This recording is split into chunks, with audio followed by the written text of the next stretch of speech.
Nagyon-nagyon régóta csinálom ezt, és nagyon-nagyon régóta tudom, hogy pontosan hogyan van a híreknek a ciklusa az Apple világában. És most jutottunk el oda, hogy nyár közepe van. Most már szinte mindent tudunk az iPhone 16-ról. Olyan apróságokat, mint például, hogy érkezik egy új kamera bele, érkezik egy új kameragomb, az összes modellen elérhető lesz a Siri. Az iPhone 16 Pro Max modellen nem 6,7, hanem 6,9 szolos kijelző lesz. Most jött egy információ, méghozzá az, hogy 40 wattos töltést is képes lesz befogadni az iPhone-nak a csatlakozója.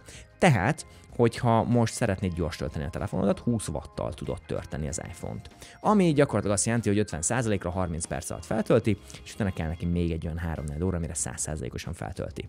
Ugye a konkurenciánál már van olyan telefon, ami 10 perc alatt fel tudja tölteni 100%-ra a telefont. Az Apple-nél azért tart ez ilyen sokáig, mert hogy watosak. Ugye volt a Samsung Galaxy S7, ami gyakorlatilag felgyulladt és nem lehetett felszállni vele a repülőgépekre, és onnantól kezdve az Apple az jóval óvatosabb az aksikkal. Azonban, ahogy én is jeleztem nektek a 9 hónapos review alatt is például, hogy az iPhone 15 Pro Max és 15 Pro az brutálisan gyorsan túlmelegszik, és elhalványodik, és gyakorlatilag egy ilyen pánik üzemmódba lép be, amikor meleg helyzet van. Az Apple ki fogja javítani ezt, és a hűtését meg fogja oldani a telefonnak. Ezáltal, hogy megoldják a hűtést, és nem fog ennyire túlmelegedni, képesek lesznek arra, hogy nagyobb energiát tudjon felvenni a telefon töltés alatt, tehát a 20 wattos töltést meg tudják emelni 40 wattos töltésre, ami nem tudom, hogy pontosan számokban mit fog jelezni, de lényegesen gyorsabb lesz. Ami ennél az egész sztorinál érdekesebb az, és itt jön az, hogy igen, tudom, hogy hogyan működnek a hírciklusok, azonban erre nem számítottam. Ugye van Mark Gurman, ő a Bloombergnek az Apple analitikusa, tehát az Apple híreket és az ilyen beszerzéseket figyel, és annak alapján spekulál. És eléggé megbízható azok az információk, amiket ő állít és mond, nagyon sokszor helyesen megtippelte a bizonyos termékeknek a típusát, színét, méretét, megjelenési dátumát, órát, percét, másodpercét. És most azt állítja számunkra Mr. Mark Gurman, hogy érkezik nekünk egy iPhone 17 Slim. Mit jelent az, hogy iPhone 17 Slim? Igazából a Slim az egy ilyen kis reprezentatív tag az iPhone név alatt jelenleg. Tehát nem lehet tudni, hogy pontosan mi lesz a neve. Valószínűleg Air, de ne ugorjunk ennyire előre. Tehát azért lesz Slim, mert ez egyik legvékonyabb és legkönnyebb iPhone lesz, amit valaha kaptunk. És tudom, hogy nagyon sok embernek nem ez a célja, hogy az iPhone könnyű legyen és vékony, hanem legyen mondjuk kétszer ilyen vastag, viszont bírjon ki egy napot az aksia. Na, Apple ezt nem így gondolja, leginkább azért sem, mert hogy most láttuk, hogy kidobta számunkra az M4 processzoros iPad-et, ami az egyik legvékonyabb termékük lett, úgyhogy megint elindultak a vékonyságú úton, és 2025-ben a Plus modellt ki fogja váltani egy ilyen Slim modell. Nevezzük iPhone Air-nek. És ez az iPhone Air lesz a kiváltó, tehát lesz egy iPhone 17, egy iPhone 17 Air, egy iPhone 17 Pro és egy iPhone 17 Pro Max. Ez a 4 modell lesz, nem lesz többet Plus modell, mert nem árulnak be olyan jól. A méretek azok valószínűleg hasonlóak lesznek, mint a normál iPhone méret, csak sokkal könnyebb lesz, és lehet, hogy olcsóbb is lesz. Bezony. Kisebb aksi, rosszabb kamera, gyakorlatilag nem SE lesz, annál jobb lesz, tehát a legújabb chip lesz benne, de képes lesz mindenre, amire mondjuk a normál verzió is. Vagy másik teória az, hogy úgy kell elképzelni, mint mondjuk az iPad Air vonalat. Hogy lesz az iPhone, afölött lesz az iPhone Air, és utána jön az iPhone Pro. És picikét lesz csak jobb, mint a normál iPhone, tehát valahogy egy ilyen összezagyvaság lesz. És valószínűleg ez a verzió lesz, mert az Apple-nek a nevezési sémája teljesen összeomlott, és az iPad line-upot se értem egyáltalán, hogy miért úgy nevezik őket, ahogy nevezik. Sokkal több értelme lenne, az iPad Air lenne a budget verzió, ami egy könnyebb, egy műanyag verzió mondjuk, és akkor lenne egy iPhone, vagy egy iPad, ami az alapverzió, és egy iPad Pro, ami meg a professzionális verzió.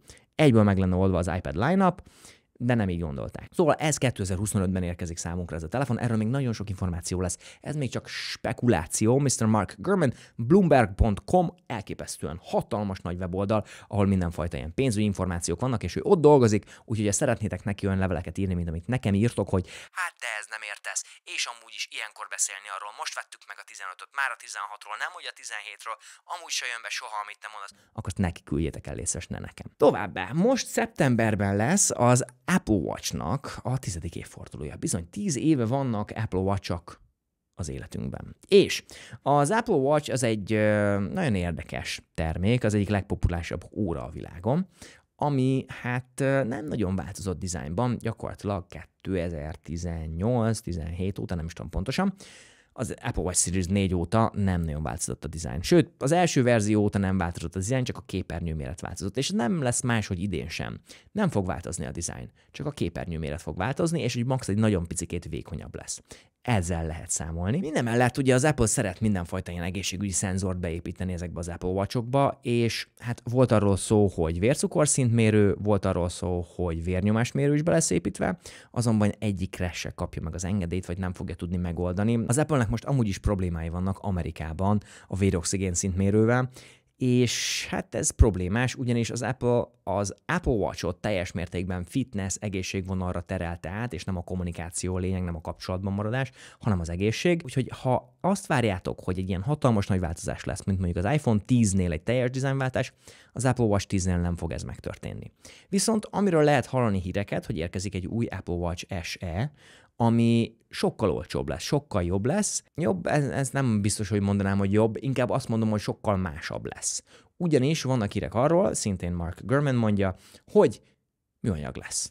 Műanyag órát kapunk. Ez egy kicsit visszavisz engem az ilyen iPhone 5C erába, amikor a plastik telefonok voltak a kezünkbe, és az Apple próbálta az olcsó piacot elérni ezzel. Azonban szerintem most megint ez a célja, hogy egy $99 órát össze tudjon állítani a megmaradt alkatrészekből, amik megmaradtak a régi Apple Watch SE-ekből, Apple Watch Series 5-ökből, 6-okból, 7-ekből, 8-okból, 9-ekből. Azokat beledobja ebbe a nagyon-nagyon olcsó kategóriás Apple Watch Series SE-be, nem rak bele semmilyen fajta szenzort, aztán csumi, $99 még a hülyének is megéri, hát még neked. Ugye fiúk és lányok, ez van most, így a nyár közepén ilyen információk vannak. Sőt, tovább megyek, még olyan információ is van, hogy az Apple-nek lehet, hogy érkezik egy robot. Bizony, ugye az Apple Intelligence az nem fog működni se a HomePodon, se a HomePod Minin.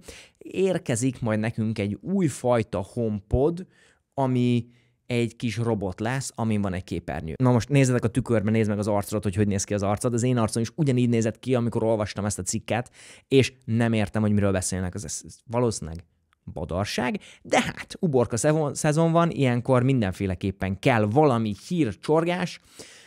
Az iPhone 16-ról már tudunk mindent, az annyira nem izgi, az iPhone 17-ről most kezdenek eljönni az információk, Apple Watch 10, uncsi, Apple Watch SE, gagyi, Apple robot, hihetetlen.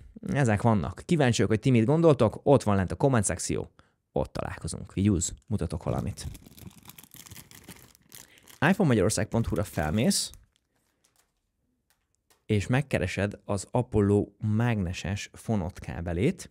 Az azért nagyon menő, mert ez összerendezi magát. Ez egy mágneses kábel, ami nem fog összegabajodni neked se a táskába, se sehol, és a tökéletes utitás, vagy bármilyen fajta kiegészítő, amit nem tudsz összebogózni. Ez most limitált ideig kedvezményesen elérhető az iPhonemagyarország.hu-n, mellette természetesen a jobbnál jobb tokok, és az Apollo Cam Shield, ami egy lencsevédő a telefonodra. Fekete, titán és ezüst színben.